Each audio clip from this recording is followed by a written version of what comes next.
kind of two topics on McGlinchey. One with the injury report coming out in a few minutes. Is he going to make it? Yeah, look, when's it come out? 20 minutes. Yeah, so he'll be inactive. He won't be up, and at some point here, we have a couple guys, Manhurts, same way. Those guys will be out for this game. We don't have a lot. Those are the two.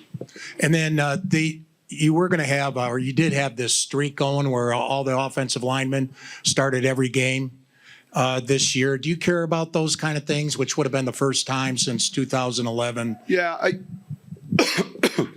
well, it's not like I would try to go out there and start a different guard to change it, right? I think the better question at this time of the year, I was sharing this, periodically there'll be these performance bonuses. And generally I'm not aware of them, but as you get towards the end, you know, we had Emmanuel Sanders that you guys know. We're playing Carolina last game of the year. He needed 4 catches. And so Emmanuel's pretty sharp. He finds this like tactful time to, Coach, can I see you? I said, Emmanuel, I know why you're here. I said, you're going to have 4 catches before the end of the first quarter. And it's going into a 529 plan. It's $500,000. And you're staying in the game. And I'm going to, make your tongue drag. He had 9 catches for 110 yards. We had another instance where we had earned a seed. In other words, we were resting starters. And Okafor needed 1 sack for, I think, $250,000. But we were resting guys. And so, I didn't want him getting injured. So I called him in. I said, I got bad news and good news. What do you want? And he said, give me the bad news. I said, I'm not playing you in this game. And then I said, stop. We're going to pay you the bonus. So I think it comes up sometimes. I'm never aware of those specific incentives until they become like, oh, this is, and then sometimes, it works out. Sometimes it doesn't, but we try to do the right thing. But Emmanuel comes to mind, and he's trying to come out of the game in the fourth quarter, and I'm just, you're staying in. But with the O-line, I think, why'd you bring that up? We're going to jinx this here. I mean, our starting offensive line starting. Yeah, it's not since 2011 that the Broncos had all 5. Right, but I mean, I wouldn't change that, right? I wouldn't. I was just wondering if you cared about those 3. No, I think those are. Look, I read that. Yeah. And I thought, and I'll be honest with you, man, we've had our fair share of injuries, but not a lot. And our off season, and there's a lot that goes into that. But I think that's good. And those guys, man, and we always talk about that group having cohesiveness, and it's a group that's fairly tight. And so, and it's a credit to their.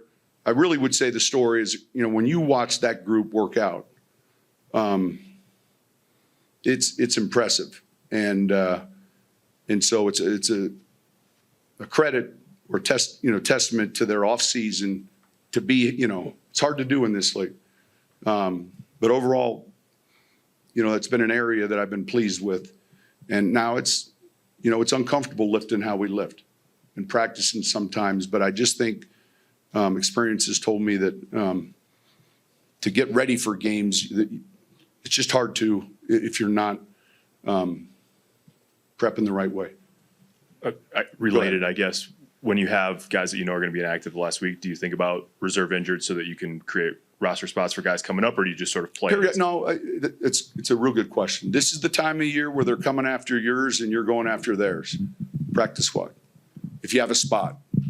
George and I visit we have a spot, you start, and so this is our little mini version of the portal, where, others are maybe trying to grab a young player that they might have a roster spot for. So it starts in-house with your own guys, and then periodically you look, or you might bring one of so all of that is thought about. Sean, you talk a lot about details, how, aligning 2 yards off the play or off where your mark Yeah. can lead. Yeah. When you look at the inefficiency in the short red zone that you guys have had at times, the goal to go situations, is that where you point a lot of it to? Just details here and there? Is it a lot of different things? It's a good question. I would say when we do this off-season, we'll hit these evaluations. I'm sure it'll be a handful of things. Generally speaking, the teams that are better in the red zone are usually teams that are better running it in the red zone. And there are two elements I always think of: your running game and your third down numbers. If you convert a third down in the red zone, the change of scoring a touchdown goes up, and so you can be a good red zone defense because you're good playing. Like this team we're playing, I would say, is a real good red zone third down defense. Now, overall, the unique thing is some teams are defending. This team has defended few trips. They're in the top 10. So the first element to playing good red zone defense is not allowing them in the red zone. And then you do the numbers when teams enter the red zone. So third down's important. The running game's important. Will Cam Fleming started right tackle, and I'm hoping you could also. Cam will start right. Can you just talk about the value of having a veteran tackle in the bullpen like that? I think, look, tackle 3 has to be, and we're looking at cut-ups from a year ago, and there he is. He jumped in last, he's experienced. I think it's extremely important. And he's had a lot of snaps. And I think, when the offseason came and we were looking at, who tackle 3 is, that's an important position. Coach, now that you've been back for a full season, did this satisfy your thirst for it, having been out and back in? Now this is your last regular season press conference with us. Did it satisfy your thirst and live up to the expectations? Yeah, I think all of it, and it's that it's that every hour matters, and so that's all the things that are important. You wake up and you know that you're in this race, if you will, this long race, and obviously that's different when you wake up and you're not, in the arena. And so, and more importantly than that, I would say the greatest part about our job is we get to be around so many people, so many young people, and it's such an unusual job description relative to, I see these guys 5 times more than family. They were just always here, visit, so it's family, and it's a large family, and that it's hard to replicate that or compare it to anything else. I'm sure there are some good analogies or comparisons, but the relationships and the process are the two things that, it's whoever's been on that train and gets off that's what you miss. Yes. Hey, Yeah. Sean, I wanted to go back to the topic we started off with. This franchise has not been this healthy in a long time. It's the healthiest it's been in a long time. Is this typical of what you and Dan experienced in New Orleans? And I think, is in he fairness, big credit? Yeah, in fairness, look, there's no guarantee when you train X, Y, Z, practice X, Y, Z. In other words, sometimes there are going to be some, but I think there's a pretty good guarantee if you don't. And so we've had years where I'm sure we were more nicked up and Bo would be able to, they run together, and then years where, but I feel like the one thing that the league has done a good job with, all of us are becoming more and more aware of, you have a day off in training camp, the next day is an alert day, understanding that you have to do this and it's not just this, and then understanding certain days that are transition days, if you will. And then soft tissue, how long on the field, all the tracking information, all of that has changed in really 5 years. And that'll continue to change. That's part of teaching. And we want to open up all the doors, and listen, because you want to stay up to speed on that. And so a lot of that has changed. And but ultimately there is this, sweat element, workload element that is hard to replicate. Sean, I now have two for you, but the first one's kind of quick. How many times can you remember playing a division opponent week one and then the final game, if at all? Well, it's when they put these schedules together and the computers spit them out and they spit them out, a lot of times it gets in this rhythm where I can recall playing, for instance, it seemed like we played Carolina the last game of the season, whatever. And that's just how I can't recall week one and, the last week. I don't know if it's happened. It may have, but I do recall there are certain things, that I don't know how often we played the Raiders the last game of the season. Maybe it's something, but I do know as a league, we began to try to schedule more divisional games towards the back half of your schedule. And I think it's worked where you have meaningful, here we have Buffalo and Miami, you have those type of games.